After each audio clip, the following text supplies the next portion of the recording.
gonna go down swinging. I get lost in the feeling. I just need a win. I'm gonna find my meaning. I can make a change. I wanna play the game. You wanna sink or swim? I'm gonna go down swinging. Look deep within. I get lost in the feeling. Just need a win. I'm going off. I know it's time to make a change, and I can take the pain. You wanna sink or swim? I'm gonna go down swinging. Look deep within. I get lost in the feeling. Just need a win. I'm gonna find my meaning. I can make a change. I wanna play the game. Yeah.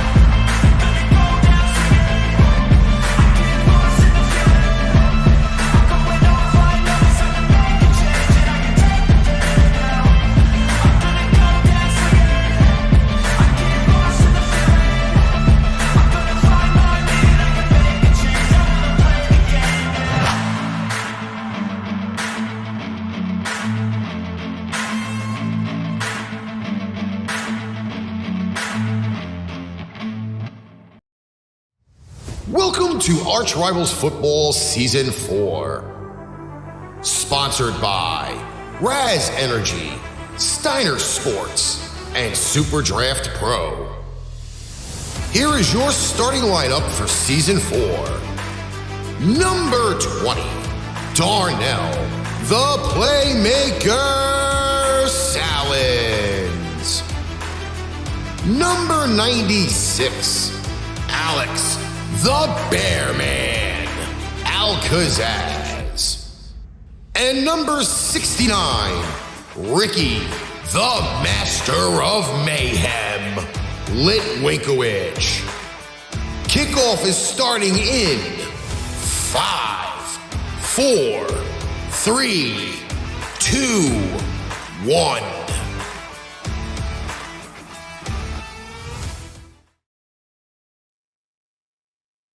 Welcome, everybody. It is ArchRivals Football Season 4 on September 10th, 2022. And we are here. I am the Prez, the Master of Mayhem, the Causer of Chaos, Ricky Litwinkowich. In the middle is Darnell, the Playmaker, Sallins, number 20 in your playbook and the number 1 playmaker on our show. Darnell, what's going on? I can't hear him. I didn't say nothing. No. Oh, okay. I did that on purpose. On the bottom row, we have all the way from that lovely state where everything is larger than life. It is the Bearman, Mr. Alex Kazzaz. Why are you not on camera? I am not on camera. I'm going incognito today. No, you should not be allowed The to. hate is real. The hate is real. And just like the Pro Football Explorer has said, that I called my shot for Thursday night, and again, the hate is real.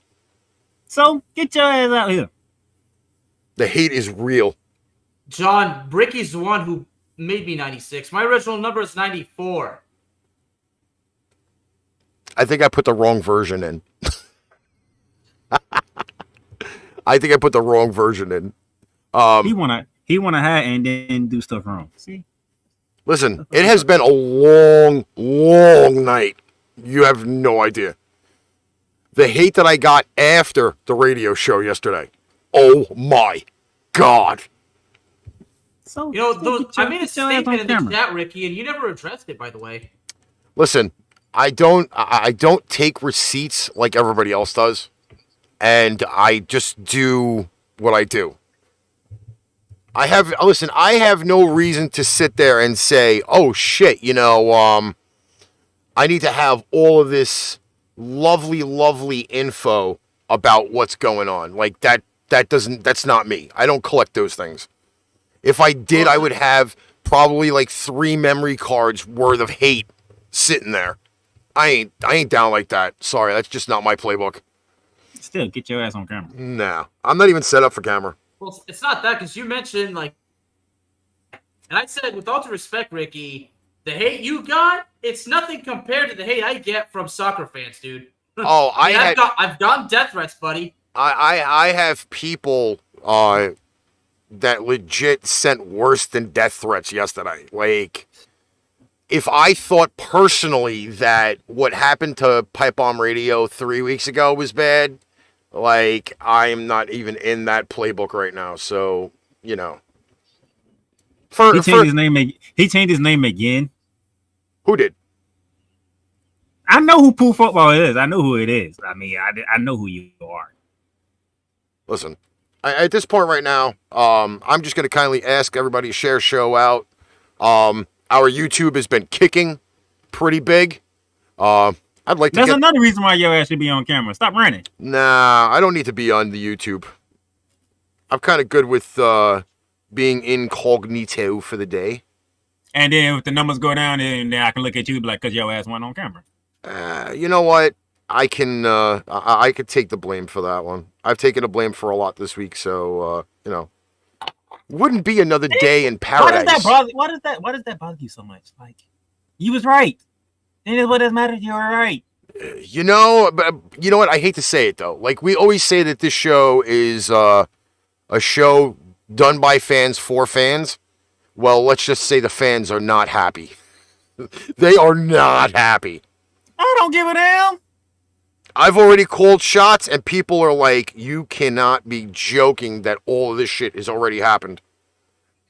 Believe me, if it's that bad this season for me, oh, baby, are people going to be ass hurt. Well, their balloon knots are all going to be sore.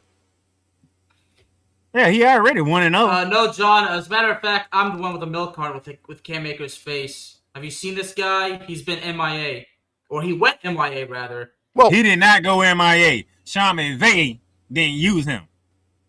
Yeah, so he went MIA. He did not. Going MIA. Inadvertently, you voluntarily not showing up. That's what we talk. Ben Simmons is MIA, okay? Cam Maker is not MIA. But for whatever reason, Sean McVay wanted to go with Darrell Henderson. I don't know why, because everybody in the world knows Cam Maker is the number one back in that. Well, while we're speaking of that lovely game that everybody has legitimately tried to kill me on, we did have Thursday Night Football. Obviously, everybody knows by now that the Bills kind of stampeded over the Rams on Thursday night, 31-10. No, hold on. Wait. No, hold on, Alex. Hold on. Kind of. We're not doing this. Wait. That's why I said kind of. No, okay? We're not doing because this. the first half, exactly what you want to say. The first half did not go tremendously well for Buffalo.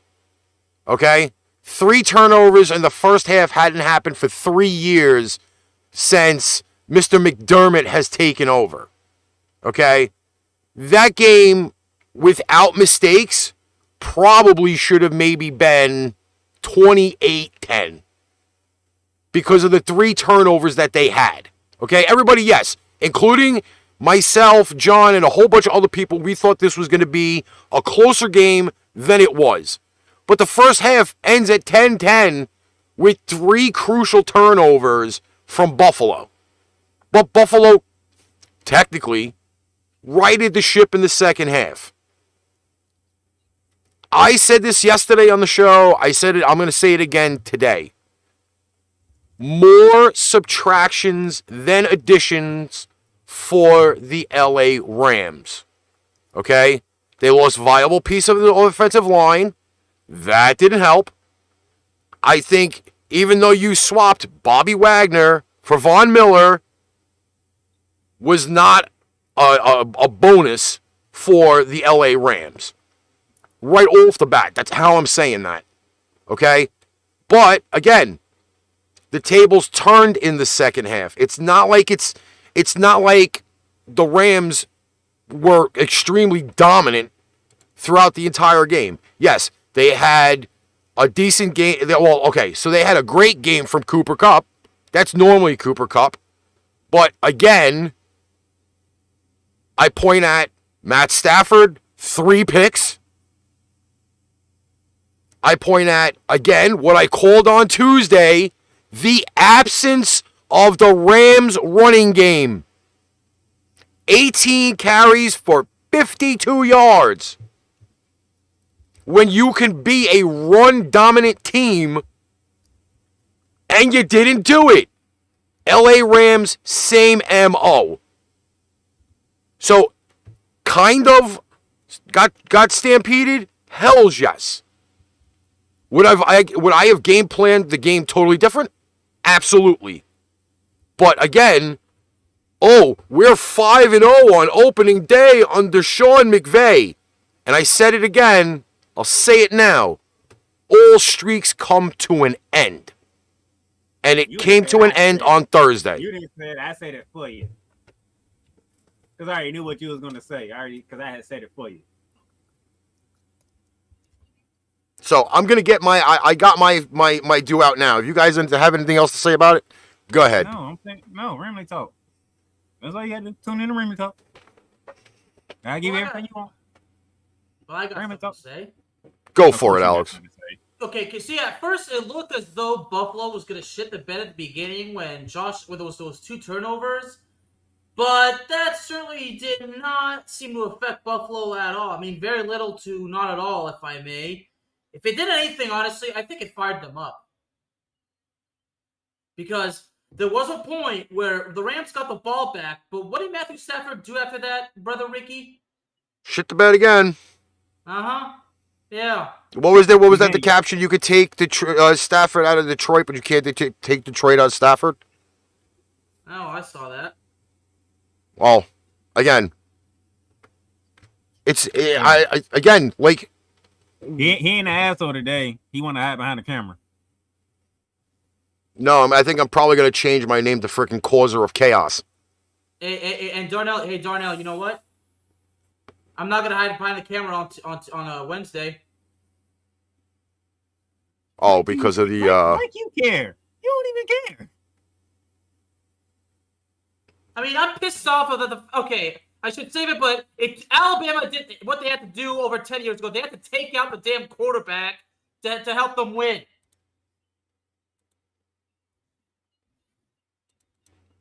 Wednesday. All right. Let's jump into the meat and potatoes of today's show because... And before we go on, I'd like to give another shout out to the Pro Football Explorer. He came on Cowboys Talk to preview tomorrow's game between Dallas and Tampa, and I gotta praise him because what episode he did, the numbers on that YouTube episode went so high through the roof, and I'm like, dude, that's all John. That is all John, y'all. All right. This is going off of the NFL schedule base on NFL.com. Once again, make sure you check out our sponsors, NFLshop.com. We have Fanatics.com. There's deals every day on there, and it is opening weekend. So do know that there are opening weekend day sales on Fanatics, which also has MLB, NBA, NHL, NCAA, golf, I think UFC, WWE, and all those great fine people over there. Check out the links in the description. Speaking of wrestling, just want everybody to know the pro wrestling discussion segment of both the Bear of Texas podcast and Paint Train Pipe Productions is up and running, y'all. All right, first up on the schedule for the weekend, we have the New Orleans Saints at the Atlanta Falcons. First divisional matchup for the weekend. Has anybody seen Yolanda Williams? She said she was not arriving for the show today. We are looking for Yolanda Williams. Has anybody seen her? Since I'm not starting my segment this week, I'll just give numbers overall. How you not starting your segment this week? Because it's not ready yet. It's not ready yet. I am still tweaking. You missing out on money, you know that, right? I ain't missing out on shit because nobody ain't going to give me money to do it anyway. That's besides the point. We do have the New Orleans Saints as a 5.5 point favorite on the road. We don't do half points on this show, so if you don't like that, suck a big dick. So I round that up to 6. And the under-over for the game is a low 43 points. Under-over. I'll throw it to Alex first. Can I just go ahead and break down the ones for all three of us? Because I already know where this is going to go. Go ahead.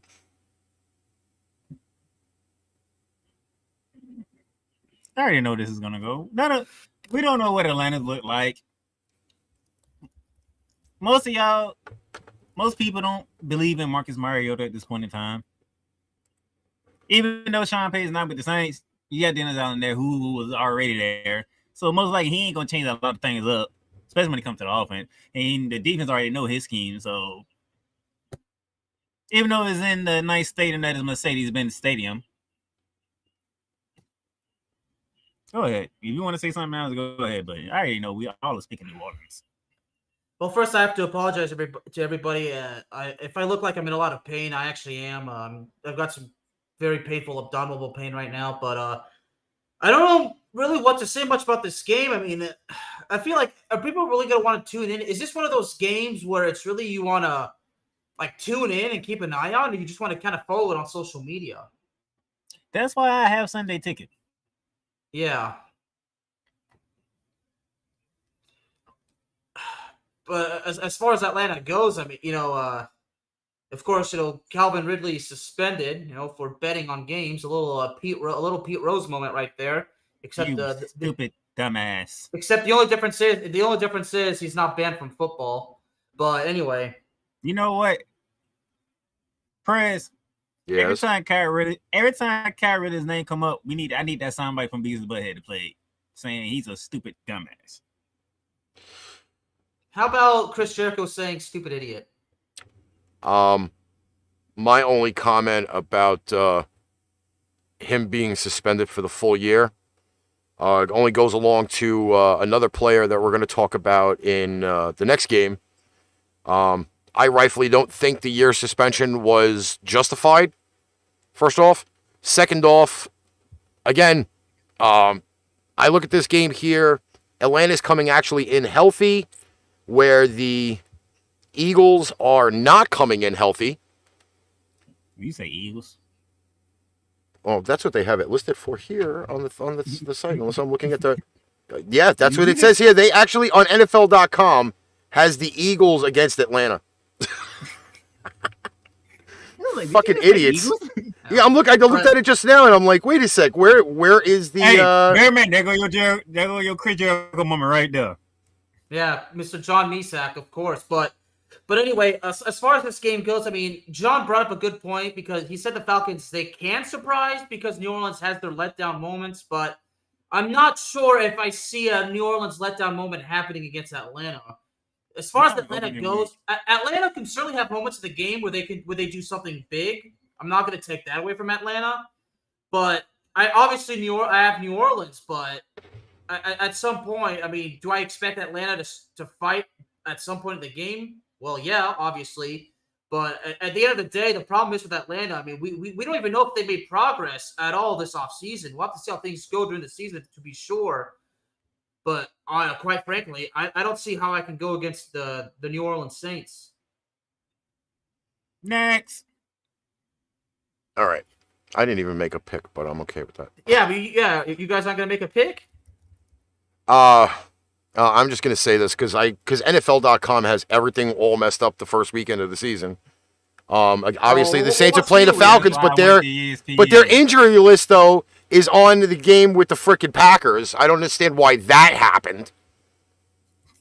Now looking at it, I don't know. This is not going to be exactly one of those games where I'm going to sit there and say I'll be happy with any production whatsoever. I'm going to go Saints by 3.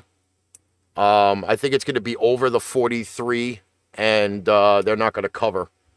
Because I'm seeing here that I'm seeing here now Traquan Smith is out, Ken Crawley out. 2 guys didn't practice. Lattimore questionable for New Orleans, and I gotta scroll all the way back up because the injury list is all messed up. I think, Atlanta's coming in healthy, but I think the Saints are going to have the edge by 3. All right. Like I said, all speaking New Orleans. Next up, Cleveland Browns. Baker. The Turds are going to Carolina. 1 o'clock game. Right off the bat, I'll give you your lines. They have, let me see here. It is a pick'em, which means no team is favored going into this game, and the under/over is 42. And if my memory serves me correctly, Carolina is already without Christian McCaffrey. He got hurt again. Are you surprised? Okay, well, at least tell me this, Ricky. I did say, whether it was last week or 2 weeks ago, I did say if he lands on the disabled list before the game, it's not going to be a surprising move. Did I say that? This is why I always go to say that when you go to draft fantasy football, as good as some of these players are, also remember the injuries that they have. Okay? Think of this. Christian McCaffrey is probably, when healthy, one of the top running backs in the NFL. And he's banged up again. And he hasn't even played a regular season game. So, what list are you looking at? I heard that on the news on Bleacher. That he was hurt again. Is not on an injury list according to ESPN. Don't even go by that because they still haven't put out the stuff for tomorrow. So remember, we're doing this pre. Guys end up on the injury list, and then they end up not being on the injury list on Sunday. Or vice versa. But well, there was an article that I read that McCaffrey was already hurt. Well, you was looking at NFL.com, and they didn't even give you the right list. So. If NFL.com can't put the whole thing together, then I don't even know what to say. Go. If you can't make the game today, here's the leak for the... What the hell is this crap? We don't need this frickin' Hokage bullshit. Let me, Oh, it's a Facebook thing. All right, good. I just blocked him. Fuck him. Anyway. But Ricky, did I not say that about Christian McCaffrey? Again, you're going into this game. Yes, spam. Whoever put it, I blocked it. And it's going to end up on the stream anyway. At this point right now, this to me really should have been a good game, but I don't think it's going to be that great of a game. I don't think it is that great of a game, to be honest. I really wouldn't. If they have it listed as pick'em and there's no favorite going in, this is one of those times where you just flip the coin and say, screw it. Because technically, this is not a battle of quarterbacks. This is not a battle of Baker Mayfield versus Jacoby Brissett. Yeah, here we go. This is a battle of the running game, because I don't think either team's passing game is great at this point. Until, Mr. 11-game suspension shows up. And I think he honestly should have gotten more, but apparently the NFL are a bunch of pussies and couldn't freaking put him on the shelf for 2 years. All right. 2 years. 66 offenses times 3 would have given him 2 years worth of suspensions instead of 11 games. 1, he didn't get convicted. 2, he didn't commit a crime. Okay, but again, if you really want to go back to the whole Ray Rice thing, you want to go back to the Ben Roethlisberger thing, you want to go back to the Ray Lewis thing, they all did time. He got a fucking slap on the wrist for 11 games. Where somebody didn't do something as harmful and got a full year. This is going to be the ongoing argument the entire year. Because you the one brought it up. But again, I said the same thing about the Saints game. Don't bring it up. Don't bring it up. That simple. Well, hold on, Darnell. I mean, it's an I feel it's a legit argument. He was convicted of sexual misconduct. He wasn't convicted of no rape. 66 cases and 33 of them went through. He was accused of sexual misconduct. That's exactly what it says. It didn't say rape. It doesn't matter. It's still a worse offense than betting. When you do some type of bodily harm, you should pay a punishment. Okay. A guy spent money on. You bet on a game that you work for. But he didn't bet on his own team. He bet on other teams. There's a difference. No, that's how he got caught. But again, he still didn't bet against his team. He bet against other teams. He didn't do like Pete Rose. Pete Rose bet on his own team. You cannot bet on games if you playing for that league. That is clear cut and dry. Okay, but again, did he hurt anybody? It don't matter. Yes, it does matter. Yes, it does matter. Did he? He broke the rules. Did he hurt anybody? Did he hurt anybody? Did he cause any physical harm? It's in the CBA. Was in the CBA. Oh, okay. And jerking off on women while they were giving him a massage is not against the fucking league rules? I'm pretty sure it's against criminal rules, which go well above the NFL. He should be suspended for 6 games. That's the minimum. It's still a load of garbage. CBA. It does. I don't give a fuck about the CBA. I think about general life. Because the NFL is a business that runs under the government.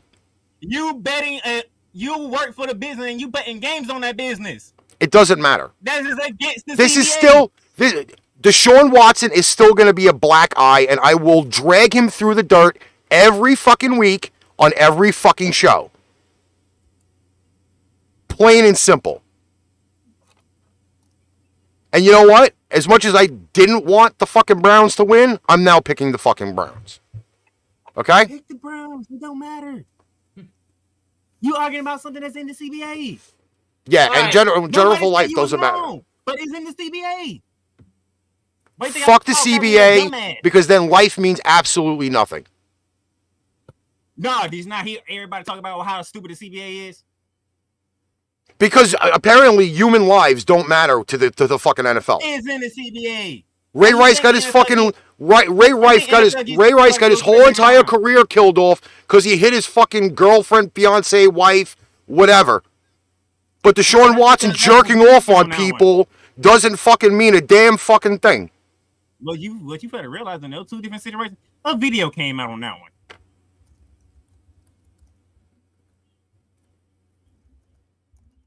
Anyway, Alex? What are you picking for the game, Alex? Look at the whole thing. What are you picking for the game, Alex? Well, let me wait till Darnell's finished. I want to let him finish first. Are you finished? Yeah, I'm done. Either way, the problem is our opinions really aren't going to make an impact on what the NFL decides. But let's be honest, the NFL is corrupt as fuck. That we can all agree with. But anyway, as Ricky would say, but that's besides the point. I don't mean to steal your thunder, Ricky. That's not besides the point. That's the reason why NFL is always in the situation that they find themselves in. Yeah, well, they're corrupt as fuck, so it doesn't matter. That's exactly why they find themselves in the situation they're always in. Ain't nobody saying Ricky wrong, but the CBA. All right. Anyway, well, Christian McCaffrey again being on the injured list, it doesn't come to me as a surprise. I don't think I would have if it didn't happen sooner or later, it would have happened regardless. But I don't know if I can trust Jacoby Brissett. But then again, I ask myself, do I trust Baker Mayfield with the Carolina Panthers? Nope, I don't think so. So who do I go with? Well, here's the problem. I mean, when it comes to the Cowboys, I don't trust anybody. So people are going to ask, the problem with the Bearman is he don't trust nobody. Well, yeah, the Bearman don't trust nobody. And I'm talking about the Bearman. That's my, the Jekyll and Hyde alter ego kind of thing. But I feel like I got to go with Cleveland. Because Cleveland with that running game, a respectable defense, it could certainly be enough to win. But honestly, as far as Carolina goes, I mean, I don't know why I should honestly feel like why I should go with them. So I'm going Cleveland. All right. Next up on the docket, San Francisco at Chicago. Did Playmaker give his pick on that one? Everybody know who I'm picking. Well, who are you picking? Tell us. Everybody know who I'm picking. Okay. The San Francisco 49ers favored by 7 at Chicago. Did you put all the bad games first? I'm doing them as they are on the schedule. Well, it's called saving the best for last, as some would say. There is no real best for last on this list because it's the first week of the NFL season. Exactly. The best shit doesn't come till like 4:00 anyway. May I take the lead on this one, gentlemen? Mm-hmm. Yeah. Well, me and Rick gonna take about 2 seconds. Yeah. Well, one of my closest friends, a very loyal supporter of my shows, Mr. Josh McSwain, who's got the Gavin and Gridiron show. He actually, I mean, I'm not gonna argue with him. I respect. No, it's his opinion. I respect that he's going with the Bears. He explained why. I might not agree, but then again, he brought up a point. But it's his opinion. We'll let him go with it. It's as Ricky says. Everybody, it's like a everybody's got one. But as far as San Francisco goes, well, right now everybody's wondering just how long is Trey Lance going to be at the helm of starting quarterback. I mean, I think anything could happen. I mean, like Darnell always says, whatever happens, I'll believe it when I see it. But going to this game, I feel like first. I'm sorry. Can we get through the first game first, then have that conversation? He ain't even throwing That's why I said that's why I said it's unclear how long he'll be at the helm. But right now it's unclear. But after the first game, it might become a little bit more clear. No, but I just hate that. I hate when people do that. How long? He ain't even take a snap yet. That's why. Okay, well, you got the point. I just made the point. I'm sure Ricky understood what I said. Right. But no, it's not you. I've been hearing this all week. Like, yo, so it's not me or not just me? Not you. Everybody been saying the same thing. Like, can the man take a snap first? So basically, I explained it the best way you've heard it. Right. Let the man take a snap first. Let the man get to the first game. It's unclear, but we'll see what he can do. And that's why I said it'll be more clear after that. We have to wait and see. It's like you always say, Playmaker, I'll believe it when I see it. But I'm going San Francisco. Ricky, will you be able to answer that question based off of one game? No. Well, not fully at least. There's at least we're at least gonna lead. No. I mean, it's going to take at least probably 3 games to be convinced. Listen. Okay, again, I go on record, 4th year in a row. Nothing is set in stone the first 3 weeks of the season. Yes, Trey Lance is listed at the starting quarterback. He did not have very many snaps his rookie year, because, again, the San Francisco 49ers were on a playoff run, and they went with the guy that they spent a lot of money on. Yes, they made the playoffs. Where did they go? They got to the, divisional round of the NFC Championship. Okay, so see, there you go. They went with what they did. Okay? Yes, they wanted to move on from Jimmy G. They couldn't do it. Here's why. He still has money on his contract. Yes, they signed him to a 1-year, $6.5 million deal to keep him there in case Trey Lance falls. That's the point. But you got to give the kid a few weeks before you can even make a decision on him. You already have technically a veteran quarterback sitting there at backup in case he falls. Trey Lance did not get the attention that he was given last year because Jimmy G was there. Okay? Do I see him outright running this offense better than Jimmy G? Unquestioned right now. Like, he is still the anomaly to the whole deal. But he's not going up against a cheese puff defensive team, though. Granted, there's no Khalil Mack there anymore. Woo! Who cares? That defense is still viable in the front. Chicago just doesn't have any offense right now. I'm going to throw this question out there. Y'all might not have the answer, and I'm not expecting you to have the answer. But why do people do this all the time? Why do they do this all the time? Like, yo, guy haven't taken a snap. This is the first time he's actually the starter. Like, why we can't go through week 1 with clean slates? Why we got to throw all this stuff out here about different people? Why? Well, I do want to say, though, I mean, it's not like he did not have snaps last year. He did have snaps, but he didn't play a full game. He kind of just, got his feet wet, and that's it. Never really took a swim, just got his feet wet, and then didn't really get to the point where he was testing the water. He just dipped his foot in the water and just kind of like that was it. Like a few times and never really got anywhere. But that's why I'm saying I'm not sure how long it's gonna last, but we're gonna wait and see. And I think after one game, it'll be a little bit more clear, but it's still not enough. It's gonna be we have to get to a point, but I think progress will start to be made against Chicago, and I think San Francisco wins. It's all okay. You want to make it 3 for 3? Yeah, but I'm not seeing them covering the 7. I'm not seeing them cover the 7 though. That. I think that the touchdown line is misleading. I'm going to give it to you that way. So let me ask you this then.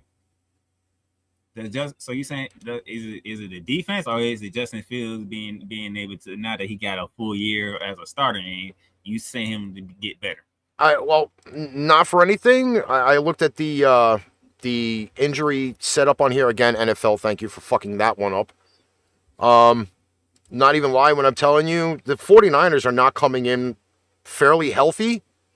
They have, I think it's like 15 guys on the injury report. Yes, it says full participation in practice, but they're going to be missing a defensive tackle. They're going to be missing Jalen Hurd at wide receiver. They're already banged up at corner. One listed as doubtful. I would probably bend more on the 49ers defense to carry this game more than their offense.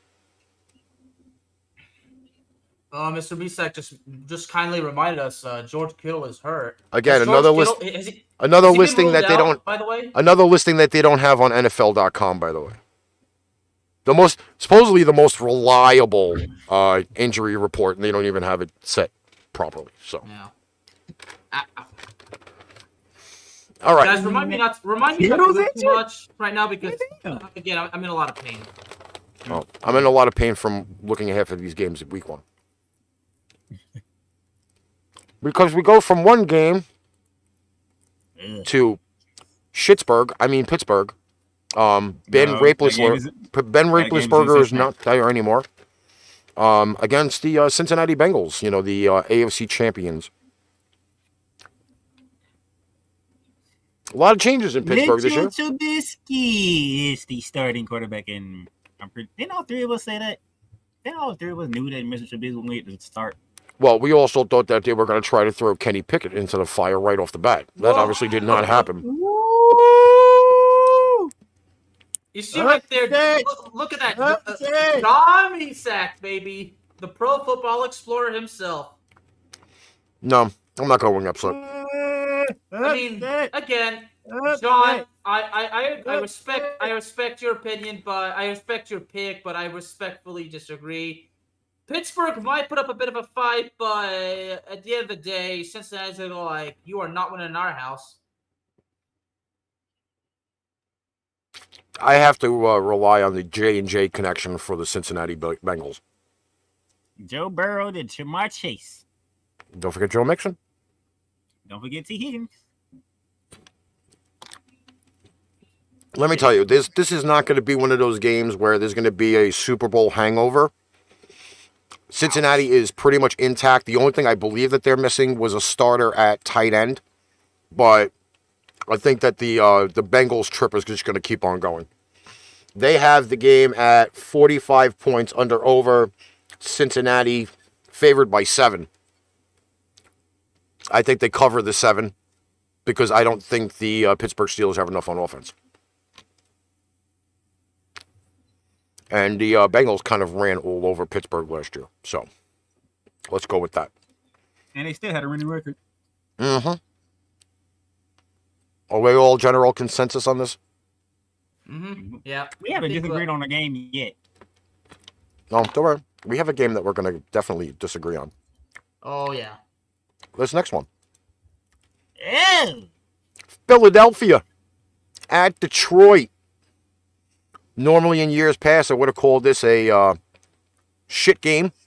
I don't think it's going to be a shit game. I think Detroit is a little bit better suited this year than they have been in years past.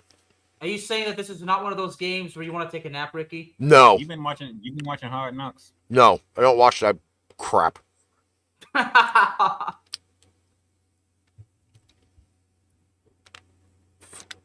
In actuality, they have the Philadelphia Eagles favored by 5. Detroit under over 49 points.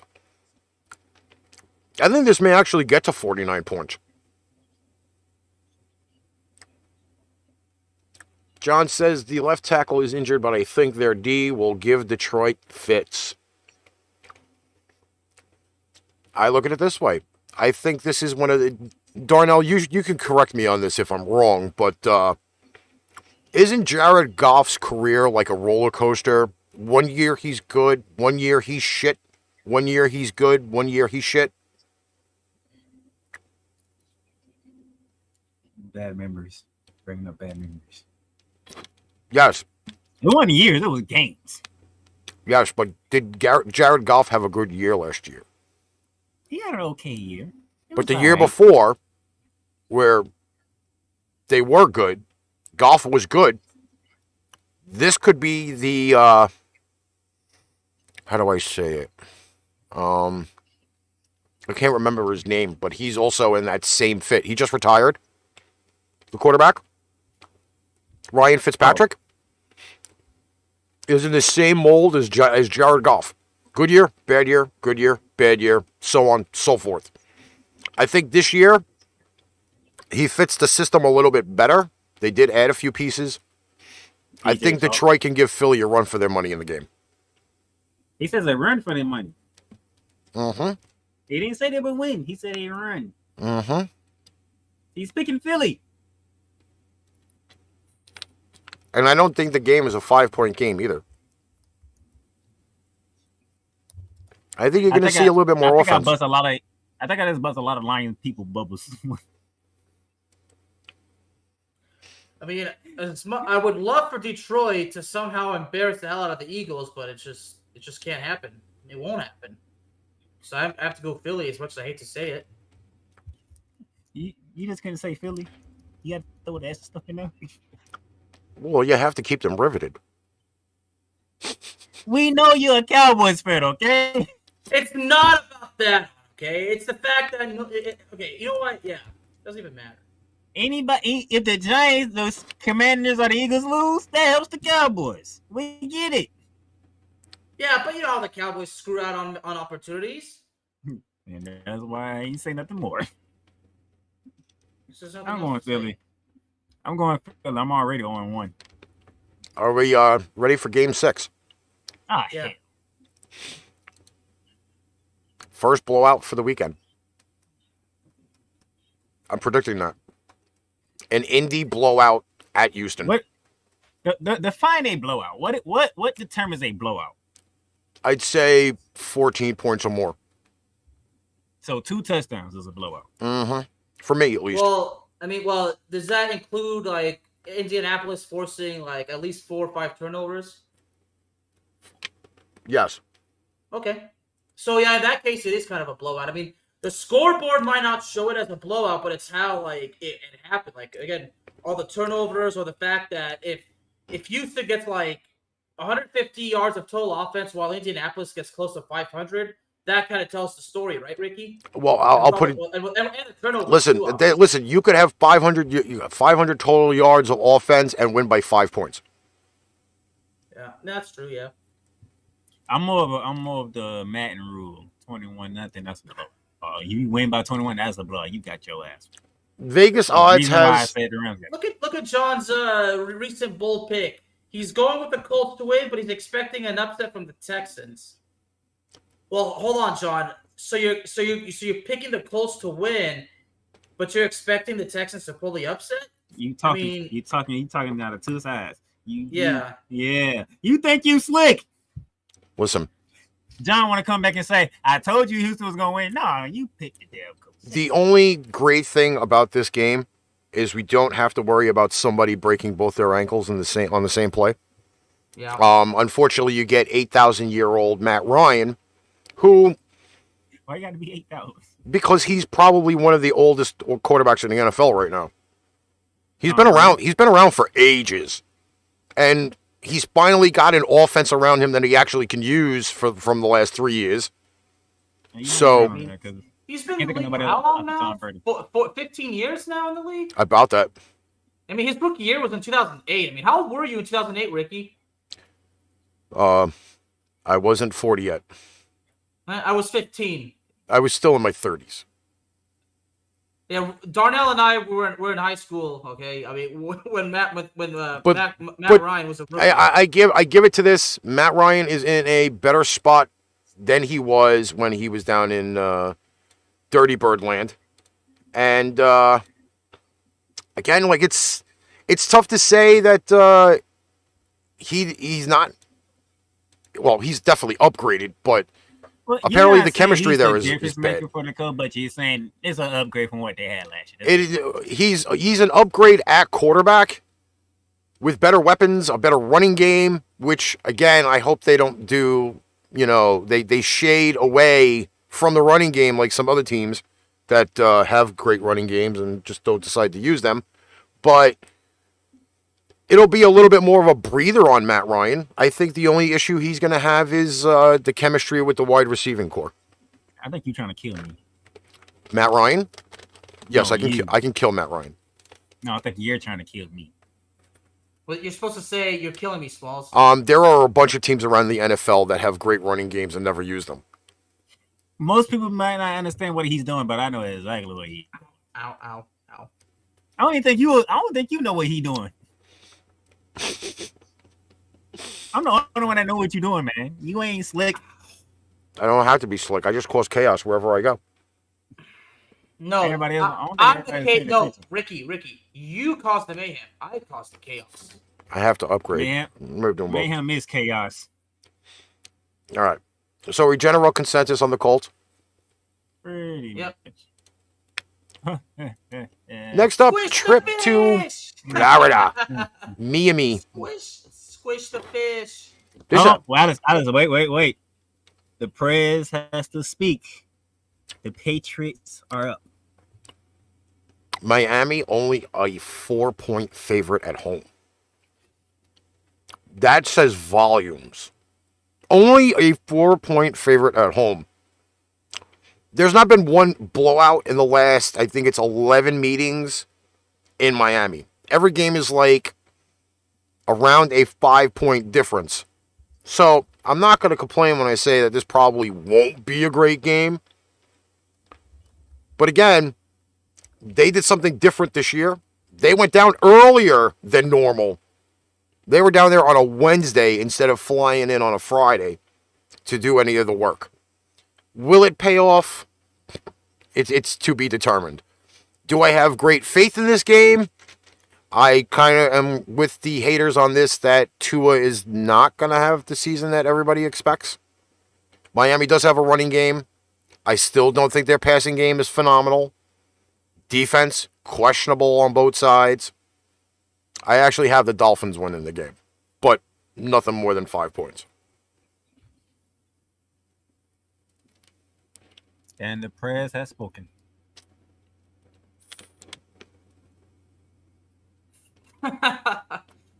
Okay, we have a Jew. I believe this is Jewish in the deal. Hebrew, yeah. For me to, yeah, okay. Robert Lewandowski, Zlatan Ibrahimovic, despite his age, Casemiro, Luka Modric, De Wrong Bruyne. football and- there, buddy. It's You wrong. mean- Yeah, wrong If you talk football. about Kylian Mbappe, yeah, I mean Kylian Mbappe. Here's the deal, buddy. My issue with Mbappe is his arrogant behavior. His Yes, selfish but he's and talking arrogant about the behavior. wrong game, Alex. He's talking about Yeah, the I wrong- know. And you, Yeah, and I you know. Going, and you going He must be one of the my loyal listeners in NFC. I mean, let's just be glad that he's here. But hey, dude, we're talking American football, buddy.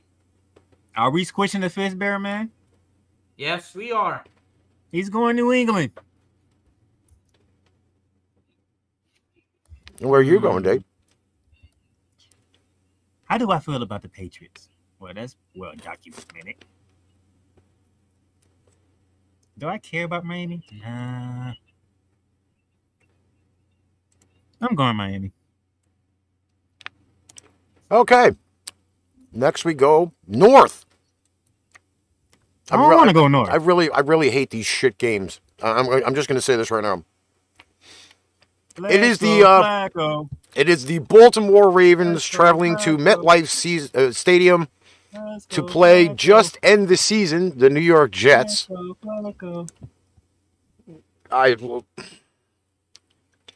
Here's my deal with the Joe Flacco deal. What is Joe Flacco right now? What is Joe Flacco now? 37-year-old veteran who's not been himself since he left the team he's playing against. Ricky know why I was doing that. Baltimore works in as a 7-point favorite. Before you get started, I must throw this question out first. A deal was not done with Lamar Jackson. The deadline was Friday. It didn't get done. He's gonna play and make $23.06 million this year. How are we feeling about this? This is a play for a deal situation. Kind of like it is with MLB doing their free agency deals. Guys that can't do an extension. Aaron Judge, perfect example. I think Baltimore only does anything unless the Ravens make it to the playoffs, make it far in the playoffs, or make a run for the Super Bowl. If Lamar's stats are not to what they expect, you possibly can see Lamar Jackson free agency at the end of the season. This is a show me what you can do deal. This is exactly how the Ravens are playing it out. Because there have been times where Lamar Jackson has not been on the field, like, what was it, last year? The year before? Quite a few games he was out. Oh, you talking about when they fell off the map all of a sudden? Yeah. Yeah, not long after he said that defenses couldn't do what, Ricky? Figure him out. Oh, wait, guess what? They kind of did. Ricky did not let that go for the whole season. And I think it's the same deal this year, too. Because I believe, if I remember correctly, their running backs are hurt again. They had to sign another running back. That wasn't Lamar Jackson. That was Justin Fields. Because he was killing Justin Fields. But still, again, this is going to be one of those seasons where that Lamar is playing for a contract. He's playing for a contract. And the Jets are the first step in him achieving that contract. The first of 17. Mm-hmm. We are going Baltimore, by the way. So, yeah. If you want to elaborate, you can. But if not, we can just move on to the next. Well, hold on. Let me answer one of my listeners' fans. He's asking if there are hooligan fanatics in football and basketball in the U.S. like in Europe. In Europe, yeah. Obviously, in Europe, we all know the sports hooligans. I mean, there is hooliganism, but I don't recall any incidents similar to the hooliganism in Europe. But we do have fans that go out of control, obviously. Yeah, we know one team in particular, too. All right, so for this next game, there is no winner. I'm hoping for a 9-9 tie and for Carson Wentz to break himself again. Why got to be a tie, man? Come on. Because then nobody loses. Nobody wins. Exactly the point. So I should write down draw for you, Ricky. You probably could if you wanted to, but... Heck no, I ain't doing that. They have... This is embarrassing, by the way. They have the Washington Commanders, the brandly new, captured Washington Commanders, hosting the semi-neutered Jacksonville Jaguars. I ain't want to say it. John said it for me. No, boy. Head coach versus former quarterback. It is a Philly reunion in Washington, in which I hope the whole stadium blows up with just the teams in it and no fans. No, not just Allen. No.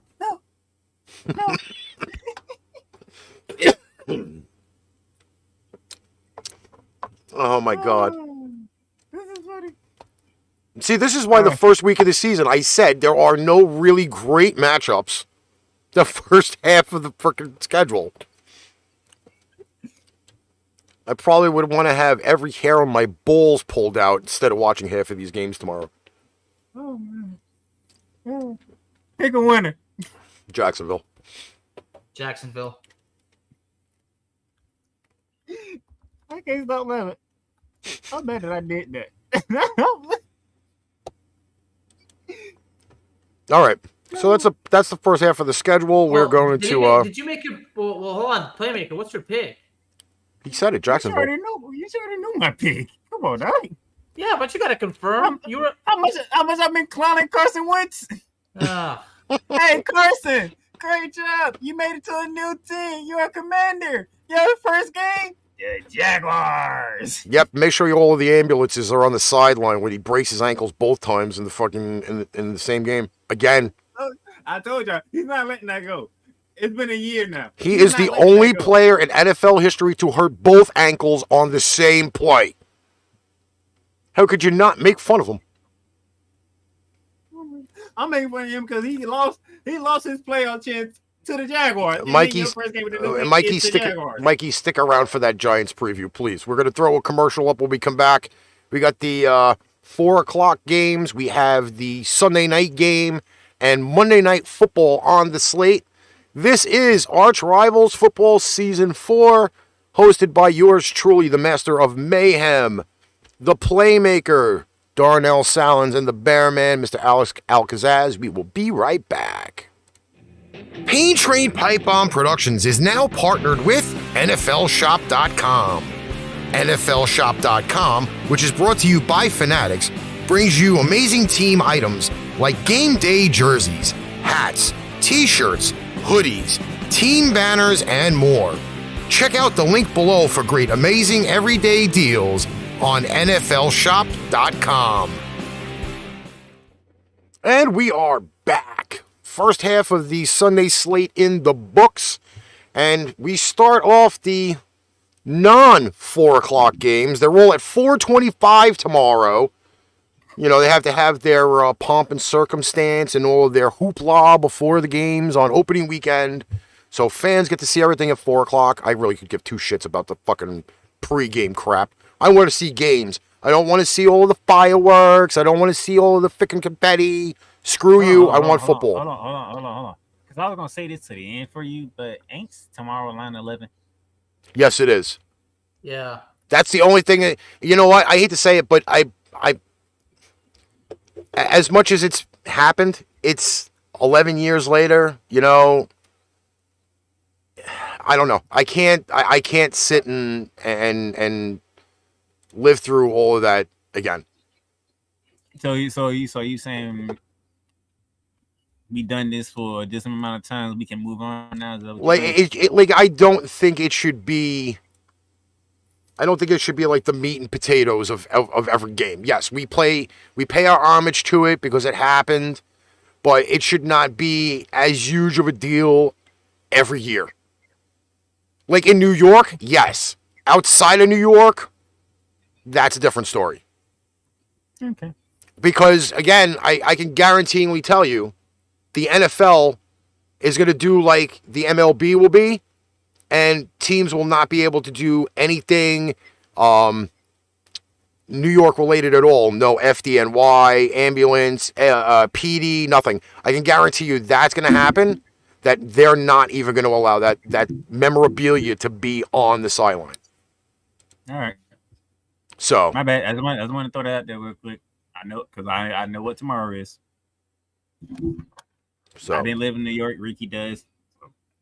I think it's somewhat a travesty that's not happening around the NFL. But if you want to do your moment of silence, go ahead. But it's not the true 9/11 if not everybody can be relative to it. That's just that part. All right. We're heading down to Tennessee, and the Tennessee Titans without A.J. Brown, but a returning King Henry will take on a Giants team, or as the press would like to call them, next year Giants. with their new head coach, Dean. What is his name? Brian Dable. Brian Dable. Saquon Barkley's back. Daniel Jones gets another crack at it. Can the receiver stay healthy? Can the whole line do some blocking? Oh, the first round pick number 5, Kayvon Thibodeau will not be playing. How long is he out for? I think it's like 4 weeks. Oh. So we should be back next week because that happened like week 1 in the preseason, if I remember correctly. Yep. I don't think it makes a difference. You still think the Giants are going to crap the bed, Ricky? Obviously. This is a game where the barf bucket will be by the bed. I'll have a barf bucket by my computer chair. You don't got the sound bite? I will have a barf bucket outside while I'm smoking. I will have doesn't have the sound bite. I will have both toilet lids and the shower open for occasional throw up, because this is not a game that, as much as opening weekend means a lot, the Giants have a lot to prove. The Titans are in rebuild mode. The only consequences I really see for this game is the run games. And I'm sorry. I don't see the Giants' offensive line being better than in years past. I don't see Saquon Barkley running around like a crazed animal, because he's still going to be tentative on the field, so he doesn't get hurt. He doesn't get a boo-boo. He doesn't go on the injured reserve like he's been the last 3 fucking years of his career. Have you been watching Adam Sandler? Yes. That's why I had a feeling. That came out of nowhere. There's only one mainstay in this game, and that's Derrick Henry. The King has returned. That is the only definite you have in this game. There are tons of question marks across the board. I've already got failing marks for both teams. Like Darnell said before, Titans don't have a wide receiving core. The defense is still 50-50 at best. And to me, I'll be honest, Giants fans, preseason means dick. Preseason means dick. Wait, Darnell, let me ask you a question, statistical, because you're good on this. When was the last time the Baltimore Ravens lost a preseason game? They're like 30-0. And have all of their regular seasons been good as the fucking preseasons? Nope. Thank you. I rest my case. Well, you know what? They would count to a Super Bowl victory, but do they have one within the last? But that'd be like 5 years. No. The Giants haven't won a Super Bowl since 2011. I was talking about Baltimore. Baltimore hasn't won in quite a long time in themselves. Oh wait, who was the quarterback for the Ravens when they won the Super Bowl? Flacco. Oh yeah, the guy that's starting Flacco. the guy that's starting for the Jets tomorrow. Okay, so I rest my case. You know, speaking of the Giants, every time we see these games, I always remind myself that, Ricky, when you and I were first, when I was starting to learn the ropes from you, starting to work with you, I thought you were a Giants fan. But when you told me that you were a Patriots fan since 1984, I was like, wow. Well, I don't know if you said 84, but you get the point. So apparently, I mean, I'm sure you must have gotten that a lot, but you're right about the Giants, and you're right about the Titans, and what you said about the Titans kind of justifies why I had them where I had them as far as the season goes. But Mike says Giants 27, Titans 24. Braverman says Titans. Well, as far as Mike goes, I'm not gonna, how do you say? I'm not gonna go full on rant mode because he's picking his Giants. He's loyal to the Giants. I respect it, but respectfully, I don't see the Giants winning. I see the Titans winning 27-17. So I'm not gonna say the Giants are gonna get destroyed. I'm gonna put a little bit of respect in the Giants, no matter how bad they are. But I feel like it's gonna go down 27-17 Titans. Yeah. I have it as 20-17 Titans. Yeah. 20-17. 20-17, even though Tennessee is favored by 6 points. And Mike, just so you know, I am a Cowboys fan, Mike, but you should see how critical I am of them. You should see the rants that I unleash. All right, moving to. You'd like them, Mike. I'll be honest, Mike. You'd love them. Saquon Barkley, Derrick Henry. Obviously, that's King Henry. Ryan Tannehill or Daniel Jones? God damn. Can I skip that one? No, you have to make a pick on the air, You unfortunately. gotta make a pick, buddy. Can I skip that one? That's, You're not allowed. I wasn't allowed to skip games earlier, so. no, I ain't say skip the game. I'm talking about when I was also looking at the quarterbacks. I'm like, can I skip? No, there's no taking passes. No, you cannot take a pass. We don't have mulligans on this show. This is not. I don't want to pick a quarterback. Okay, both of these quarterbacks is not something I will fly home with. I will stick with Matthew Stafford throwing his 3 damn picks before I take one of these 2 quarterbacks. Ricky's like, he know it's true because he'll say the same damn thing. I'm gonna go 3 in a row. I'm gonna go Titans. It is in Nashville, by the way. All right. Next game on the docket. Oh, so we gonna go from Nashville all the way to the site of the Super Bowl 57. That'll be Glendale, Arizona. I will deem this as probably one of the games of the week. In our top games, I think this is probably going to be one of the top slated games.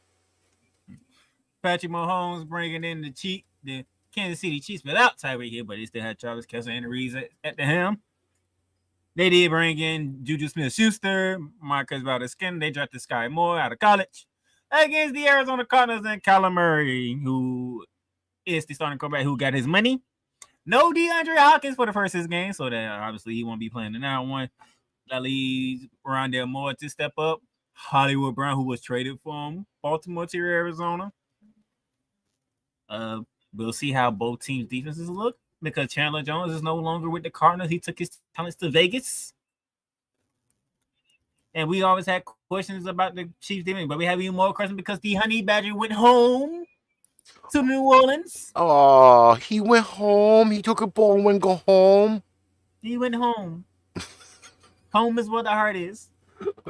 That's where the money was. Who you kidding? Who are you kidding? Listen, he was tired of the freaking barbecue and he went for soul food, all right? That's exactly how it was. I can't blame him. Yes, the food is better in New Orleans than it is in freaking Kansas City. Sorry. Well, I've never been either city, so I wouldn't know. Oh, the seafood is amazing. So, Alex, sir, I present to you Chiefs, Cardinals. Yeah, of course, you're gonna have me lead off. All right. Well, that's because you have so much faith in me. Well, I did make quite the verdict when I make this pick, in the previous episodes, didn't I? And I'll be honest, I did pick, and I did say Arizona on the air. Hold on. Sorry to interrupt you. Kyler Murray, have you studied today? Carry on. Did he take his nap in between studying? Yeah. Did you do your homework? Did somebody give him the pacifiers and the baby bottles while he was at it? Well, the fact that I picked Arizona, honestly, is a bit of a judgment call. But then again, obviously, you're speaking of homework, because apparently I didn't do mine because I completely forgot that DeAndre Hopkins was suspended. But I did kind of remember how Arizona starts. You don't listen to me. You don't listen. Yeah, I've been saying it the whole time. The Bear Man does not listen to anybody, Darnell.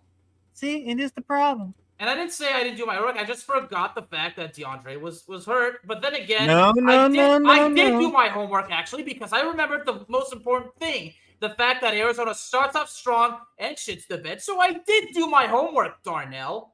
So that's why I have Arizona. Kyler Murray's not allowed to be playing Fortnite. We all know this. Kyler Murray's not allowed to be playing Fortnite. Full of shit. Plays it on his phone while he's laying in bed at night.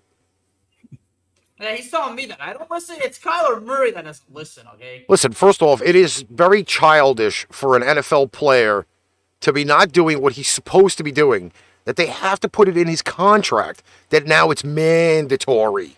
Okay? What kind of child did the Arizona Cardinals draft to play quarterback for their team if he can't be an adult and study the playbook and watch film like the other 31 other quarterbacks in the NFL? Oh my God, did I just call out Kyler Murray? Ooh. So basically, the Cardinals, they're babysitting him, aren't they? That's why I said, did he get his pacifiers and baby blocks and baby bottles while he's at it? Because he still looks like a 10-year-old running around on the field. Oh, we're gonna have so many people coming at us because we making a fool of people now. This is just too fun. But they're coming after me because I'm the one who picked Arizona. But apparently, since you kind of said I don't listen, yeah, obviously because I'm the Bearman. The Bearman doesn't listen to anybody. He makes his own damn decisions. But you know what? I did do my homework because I mentioned the important fact that, again, Arizona starts off strong and then shits the bed. So that's gonna be another thing. Arizona starts off strong.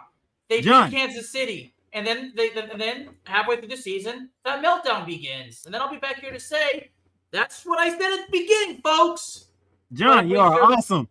You are awesome, John. I totally forgot about that. This is the first time Keith Kingsbury gets to meet up with his quarterback. You know, you know what? Oh, you didn't know. So look who else didn't do their homework, huh? Hey, Texas Tech wasn't nothing to look at. Texas Tech was mediocre. You know what? It doesn't matter. Wait. If they were so mediocre, then how did Kingsbury get a job? How did Patrick Mahomes get drafted?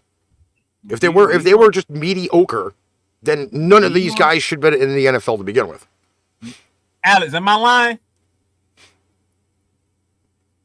Remember, Alex lives in Big 12 country.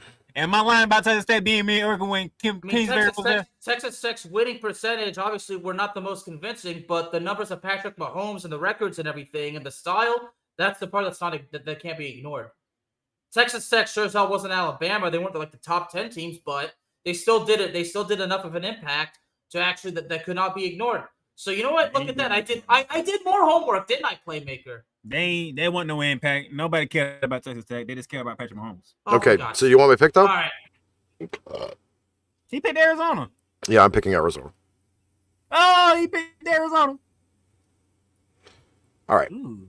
Are we ready What made for? you change your mind? Wait a minute, because you picked Kansas City at first. Did I? Yeah. I changed my mind. What made you change your mind? Because I didn't want barbecue tomorrow. I want seafood tomorrow.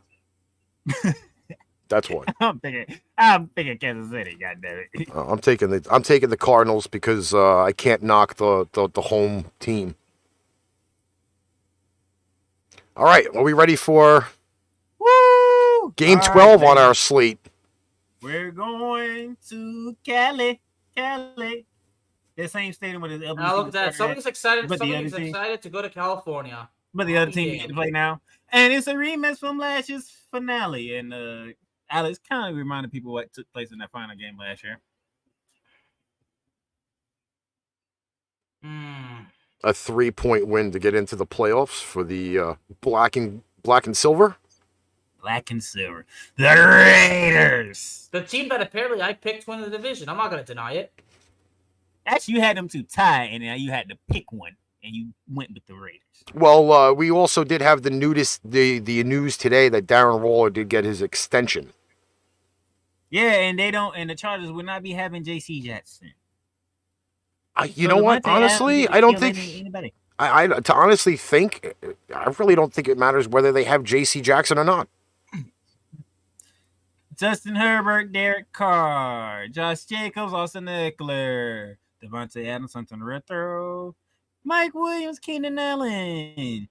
And I can go on with both defenses, so. Gentlemen. Let's broaden our minds, Lawrence. The press. Batman 89. Do you like Vegas or do you like LA? Vegas. Las Vegas. I said, oh, you know what? I said Vegas already. Am I really going to back out now? Hey, he changed his mind in the last game. Well, that's Ricky's decision. I'm not going to do that. Vegas isn't even favored going into the game, by the way. I'm going, go Chargers.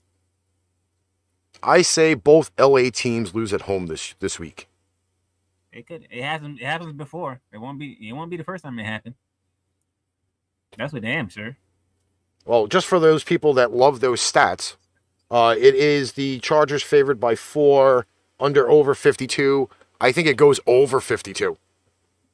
Shootout. I say this game is going to be a shootout. Yes, there are great defensive lines on both sides. I don't think it's going to be enough to shut everything down. Again, we had this argument on the AFC West preview. Neither team really has a slight advantage on offense. Both have decent running games. Both have decent receiver cores. Quarterbacks about even. And I'm going to go on record by saying here, everybody wants to dog Derek Carr. Stop the bullshit, please. He would not be a starting quarterback in Vegas right now if he was that bad. He's not that bad. Stop dogging fucking Derek Carr. Oh, Derek, hold on. I haven't been saying this stuff. I have been reading all of the sheets this week. Oh, Derek Carr should not be in a class with Herbert. He should not be in a class with Mahomes. Now he shouldn't be in a class with Russell Wilson. Like, he's now slated as the 4th quarterback in that entire fucking division. Stop it. Absolutely fucking stop it. And as one of the great media faces to say it, that's why they play the game. All right. Moving on. This should be... Ooh, let's go to the NFC North, ladies and gentlemen. And Mark leaves just as we do the game. We're going to the Twin Cities. The Minnesota Vikings with their new head coach. Kirk Cousins still with them. They still got Dalvin Cook. They still had Justin Jefferson. They still have Adam Thielen. We'll see, can the defense get back to what they were 2 years ago instead of last year? And here comes Mr. MVP, Aaron Rodgers, with his new look receiving core, because there is no Devontae Adams. We just talked about him in the last game. We have Alan Lazard, who I think is injured, by the way. Double check that for me. Oh, I'll look at the NFL thing, but I can guarantee you it's fucked up still. Alan Lazard, Brenda Cobb, Sammy Watkins, and we hope one of the two receivers will come up. Christian He's Watkins. doubtful. He's doubtful. Alan Lazard is doubtful. That's not good. That's not good. Come off the back. But you still got Aaron Jones and AJ Dillon in the backfield, and you still have a good defense in Green Bay. So I'm gonna flip a coin here. I'm going to put up the best soundbite ever for this game while you're doing that. Press.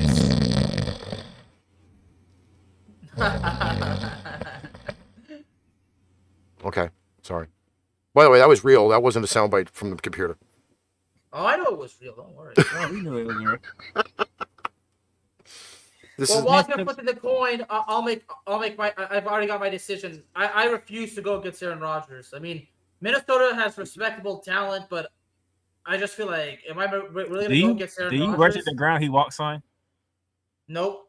I mean, yeah, the wide receiver core. I mean, you know what? Speaking of doing homework, I want to make sure I did listen to Ricky, because Ricky, you kindly reminded me how I think last season none of the Packers receivers had more than 500 receiving yards. No, Alan Lazard has not had any season over 500 yards in a full season.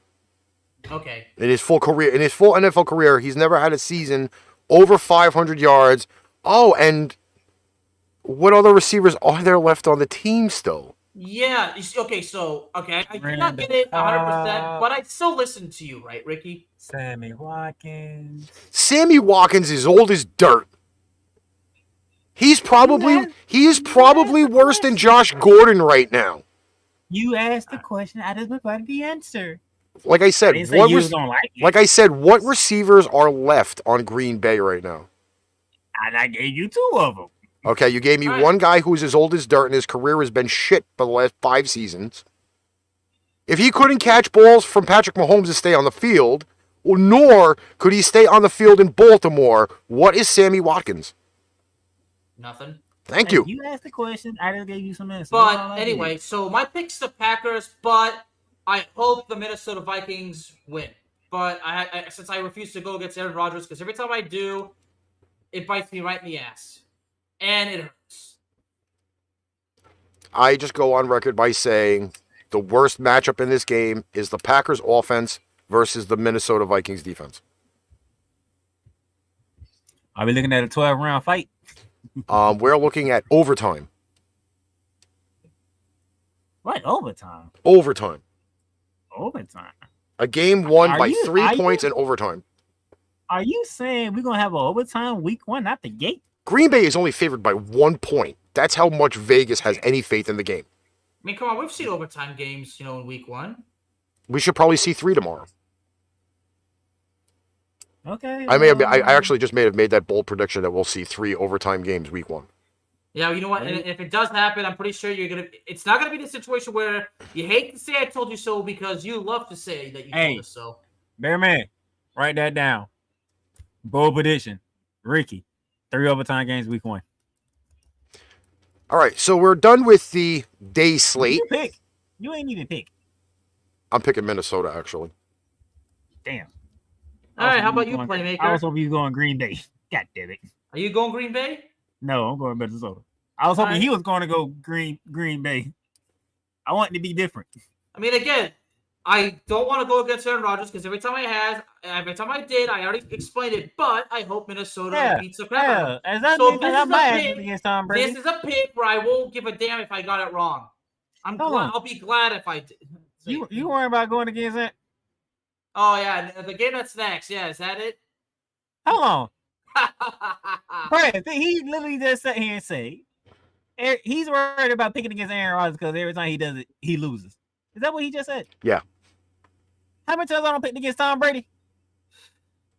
And it still don't stop me. I already made my pick on this game on Cowboys Talk. I mean, John Misak will certainly confirm. Oh yeah, I know. You picked the Tampa Bay Buccaneers because you ain't want to go against Tom Brady. Okay, yeah, but and certainly John is going to vindicate me on the fact that I fully elaborated to the best of my ability. I was clear when I explained why, and John will certainly vindicate me on that because if I had not done that, John would not be here saying I was happy to be on Cowboys Talk. Well, so, John, would you please confirm if I elaborated to the best of my ability? Well then, Mr. Bearman, why don't you introduce the game for us for Sunday Night Football? Because it's already on the screen. It was slick. Well, here's the deal. Number one, Tom Brady is 6-0 against the Cowboys. And I did write this in a preview for Third Down Thursdays, which I strongly encourage everybody to check out. I say introduce the game. I ain't say talk about the game. No, he could go ahead and talk about the game. Go ahead. Well, Ricky already introduced it, all right? What am I going to do it again? Okay, you've already seen it. Okay, and look at it. And John has just vindicated me. Thank you, John.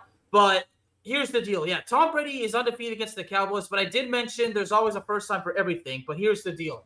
Tom Brady is the same age as Ricky. He's 45 freaking years old, okay? But I'm actually older than him by 2 months. Yeah. Really? Seriously, I'm actually older than him by 2 months. Really? You going to throw months in now? Yeah. But anyway, okay, so the Cowboys and Buccaneers have 2 major issues going into this game, okay? And you guys know what those issues are? That they're both pathetic right now and they just need to play the game? Okay, that's one, but I'm on the offensive line, okay? The Cowboys, as far as the offensive line for the Cowboys go, what the hell is new? And this is what I told John, and John loved hearing me say, like, well, as far as the Cowboys go with the O-line, what the hell is new? This has been the case for God knows how long. But the Buccaneers, obviously their Pro Bowl center is out for the year, and then they lost one of their guards, I think. They've got 2 guards on injured reserve as well. So the Buccaneers have issues of their own, but then again, it's Tom Brady, but this is a 45-year-old Tom Brady. I mean, we're not going to see the Tom Brady we saw back in like 2004. But the Cowboys have bigger issues because number one, I don't trust the offensive coordinator, and you guys all obviously know why. I don't trust Mike McCarthy. I don't trust Dak. I don't trust Ezekiel Elliott. And as people would say, this is the problem, Bear Man. You don't trust anybody. Well, how the hell could I when the Cowboys have done nothing since 1996? You took the question right out of my mouth. I was gonna say seriously, how do I trust a team that hasn't done anything since 1996? How do I trust a team with talent? All they do is shit the bed. How do I trust a team that has all the talent and they shit the bed? How do you trust a team? But hold on. But you got a Patriots fan over here who picked all the games correctly for the Cowboys. Yeah, and he's obviously not gonna do the same thing he did last year for this year. He already clarified that. Yeah, but you see, here's first off, we all know that the people at NFL.com do their job half-assed. Because they have people on the Buccaneers injury list that are not even on the team. This is how bad the NFL is right now, okay? They still have Rob Gronkowski listed as a team member of the Tampa Bay Buccaneers. They still have Antonio Brown on the Buccaneers roster. How that even happens, I don't know, because last I heard, he threw his shit, had his temper tantrum at MetLife last year, and que sera to that. All right, I'm out. Yeah, that was pretty much it.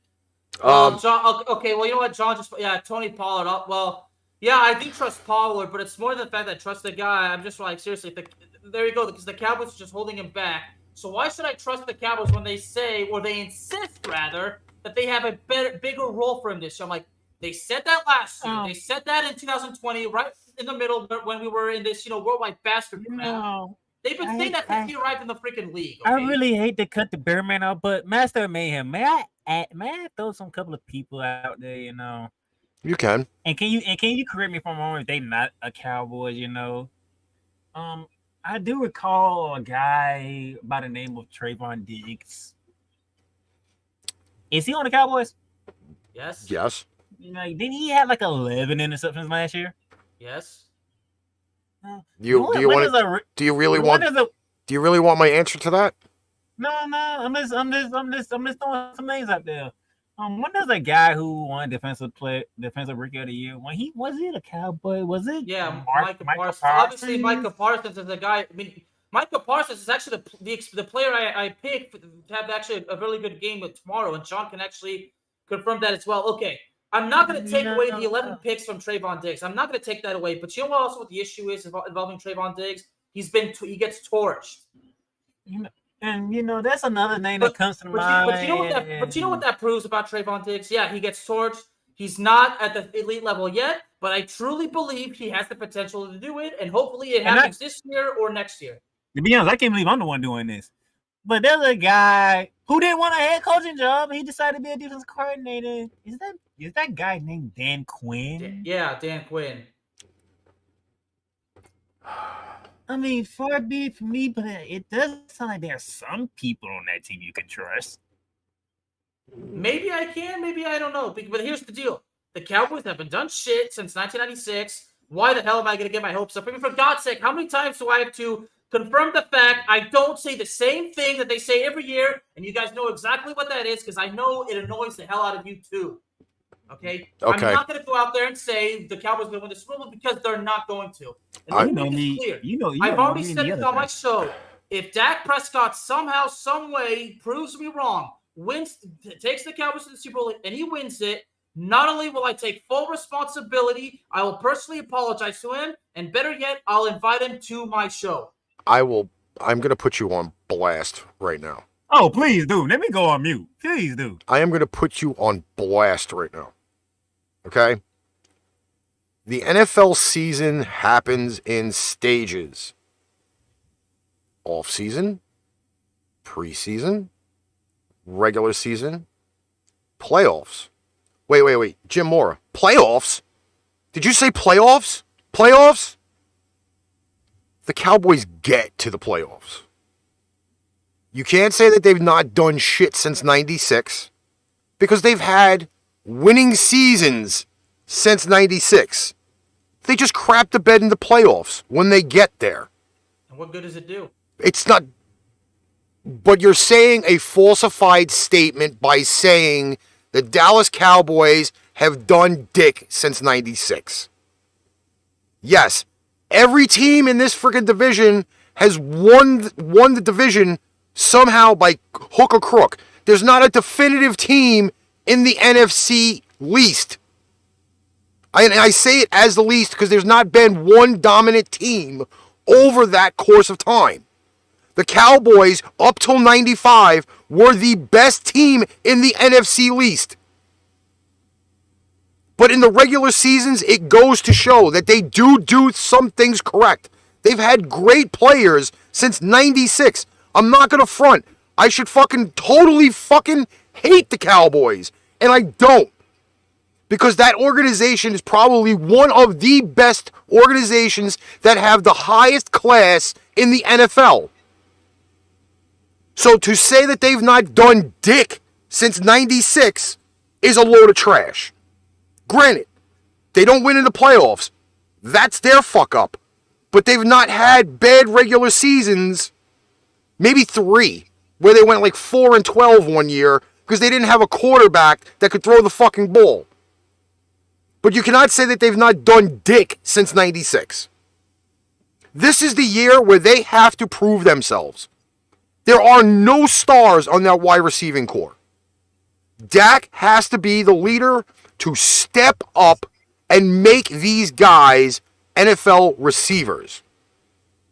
And let's not forget that they still have a viable running back core. Because as much as everybody wants to shit on Ezekiel Elliott right now, he's probably the fittest he's ever been in his NFL career this year. And I do expect that the Dallas Cowboys will sit there and lean on that fucking running game because they don't have the passing game to do it. This is the make or break year for that offensive group. So this is, again, why I picked the Dallas Cowboys to win that division. Because they have more to prove than any of the other teams in the division. The Commanders are garbage. The Giants are 500 at best.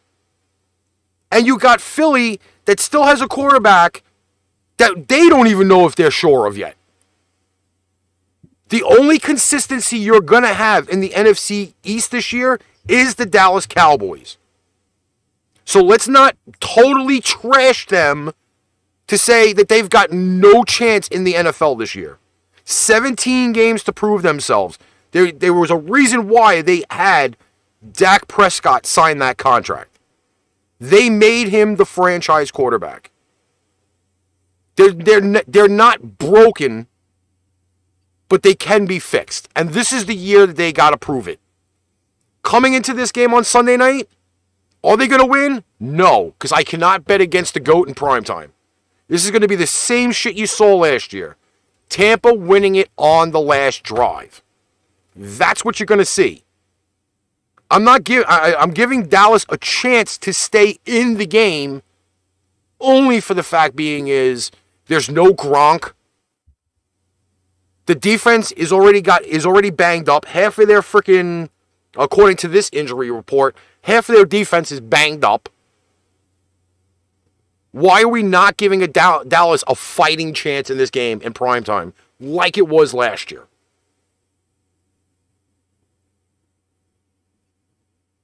Dallas is not out of it. Every team is starting off at 0-0. Dallas has to prove themselves. This is going to be one of those matchups where you kind of get teased for what the Cowboys season is going to be. Because, again, Tampa won the Super Bowl 2 years ago. They made it to the playoffs, got pretty decently far in the playoffs this year. They ran into the Rams, a team that was better than them at the time and point. This is what we have to see. It's the litmus test to see what Dallas is going to be in a conference that is not as strong as normal. But I'm not putting anything past them. They can hang with most of these teams in the NFC because it's not as strong anymore. The balances have shifted. The balances have all shifted to the AFC. So it is Dallas make or break this year. But to say that they have not done dick, that's a falsity point. And John's probably sitting there screaming at me right now. And we go to Monday Night Football. Whoa. All right. You know what, Ricky? You brought up some excellent points, but in my case, it's what Cowboys fans have said to me. I'm just a lifelong frustrated Cowboys fan. Maybe the emotions get too deep in my head. Maybe. And John will confirm, look, I picked Tampa Bay, but I did say Dallas certainly has a chance, but we'll see how they do because they got to see. Because I did have some keys to victory. John can confirm that. And you're right, Ricky. I'm not going to argue with anything you said is wrong. Maybe me saying that they haven't done shit since 1995 is completely out of line, or maybe I'm just simply wrong. But again, I'm just a lifelong frustrated fan that they haven't won the Super Bowl and the Cowboys get shit for it. This is, before we go to Monday Night Football, this is the analogy I will leave it as. Cowboys fans are in the same boat as Yankees fans. Yes, two totally different sports. Two highly regarded franchises in professional sports. But they are also the most pampered ass fans in sports history. That's why they are the most hated teams in sports history. Because they are those high class franchises that are expected to win every year. The Yankees spent $200 million in payroll and have not won since 2009. The Cowboys are always up there in salary cap every year and are expected to go to the playoffs and win the Super Bowl every year. And it's the teams themselves that shit the bed and destroy the fan bases. There you go. All right. I've had enough talking about the Cowboys. Yeah. Even though I should viably fucking hate them, I'm doing it as an analyst. But you know what the blessing out of this was, Ricky? What? We saw the Bearman versus the Master of Mayhem. Yeah, I don't have the gavel, sorry. All right. Monday Night Football. 8:20 p.m. ESPN. ABC. Thank God it's the only freaking game we get to see on regular TV every Monday night. Guess who's returning to the Pacific Northwest? He gets to go against his own 12th man? Really? Russell Wilson, yes, he's going against his own 12th man in the crowd. And from reports that I heard, they telling him, you're going to know what it feels like to be on the other sideline. Whoa, whoa, whoa. Gino. Oh, Gino. Mr. Broken Jaw Smith. The quarterback for the Seahawks. No, Chris Carson, because he retired. Oh, it is on a Monday night. Joe Buck, Troy Aikman. Oh, God. Can I listen to it on the radio? You probably can. Oh, I keep forgetting now Joe Buck and freaking Aikman are doing Monday nights. Fuck. Yeah, I was gonna say, yeah, Ricky, you might want to save yourself because, yeah. John, I gotta ask you. So, John, do you have a Jekyll and Hyde thing going on too, like me and Ricky here? All right, so before I need to make this announcement for Monday night games. We do have the PayPal in the description and that ticker down there. I request that everybody donates it so I can have edibles so I can be high for the Monday night games.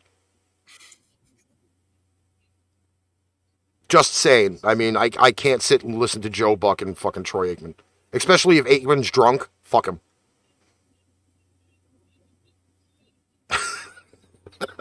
Go ahead. I don't care.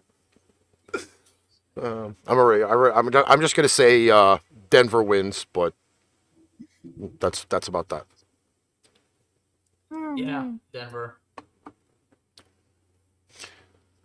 Darnell.